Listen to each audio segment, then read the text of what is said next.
Welcome to the Increda-dental podcast. I'm your host, Alicia Flynn.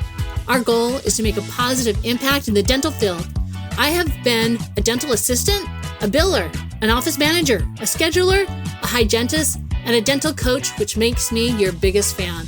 My husband was in the military and we traveled all over the United States. I had opportunities to work in many different practices, and I saw incredible practices and practices that had a lot of potential within them. Thank you for joining us. Let's dive into the podcast. Welcome to the Increda-dental podcast. I'm your host, Alicia Flynn. I don't know how many of you guys have been to an office meeting and it didn't go well. It was just a waste of time and energy, and you walk away thinking, what the hell just happened, right? We've all been in those meetings where we spent 30 minutes talking about how we need to have nicer prizes for the kids to choose from, or what flavor of toothpaste we should order. So before we start a meeting, it starts with having preparation. We need to make sure that there's an agenda, and we want to make sure that this time we spend is very profitable for the practice. So start out with your agenda, and in that, you need to review the last goals. This is one of the biggest mistakes most practices make. They don't review the past goals. They don't review what they're working on, and to remind the team that there is something that they're working towards. And then from there, if they're ready, introduce the new goal. But back to the last goal, you need to make sure that it can be tracked, that people can give a number, a report on that. Let's say an office is working on encouraging more Google reviews. You can ask, how many people asked for a Google review? And then from there, knowing that asking was half the battle. And then from there, you can see how many people actually gave a Google review. But encourage your team to give numbers so that way everyone's accountable. Because what we don't measure, what we don't track, does not improve. So the importance of tracking matters. Now, I don't know if you've heard of a WIG. A WIG is a wildly important goal, or they call them WIGs. My husband works as an engineer at a worldwide company. And one time he mentioned, we have these meetings called WIGs, but I don't know what they're for.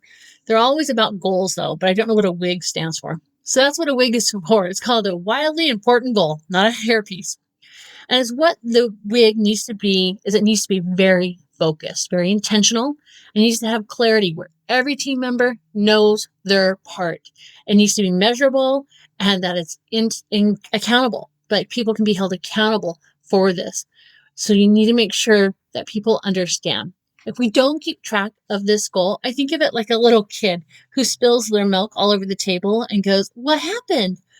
It's kind of like that. If we don't keep track of the goal and then at the end of the year, we see things that didn't move forward, we go, what happened? Don't be in that position. You need to have ways that people are held accountable, where people report, and you do it on a regular basis. So we're going to go over a couple ideas to kind of get your brain going on this. So let's say the practice has a goal to increase production by 20%. Now, with that goal is what they want to do. Let's say they want to decrease their insurance dependence, which I'm totally for, and increase their membership plan. So that's one of their goals. And then the other goal is they want to do this by also increasing same-day treatment. So they have 3 things to work on. I really encourage you to just focus on 1 or 2 at first if you're just starting to do this. So what can they do? What could a front office person do? So the front office person, she said, is what I can do is I will talk to people who don't have insurance. When they call us and want an appointment, I'll let them know that we have a membership program, that it gives them a discount on any treatment that's needed. That was a fantastic goal, and she needed to keep track of how many people she spoke to each week. What did the hygienist and the assistant do?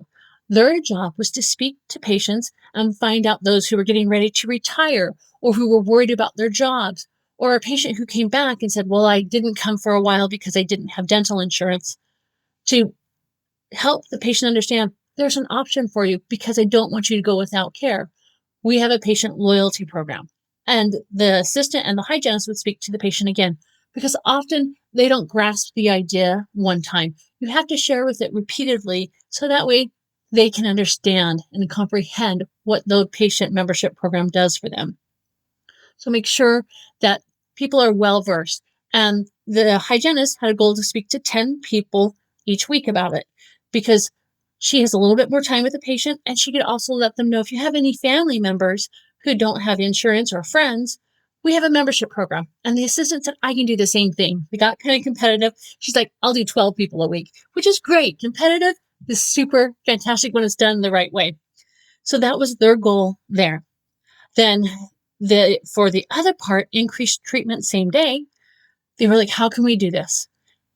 Now, is what they agreed to is the upfront person said, I will bring the treatment plan back and have the patient sign it and present it.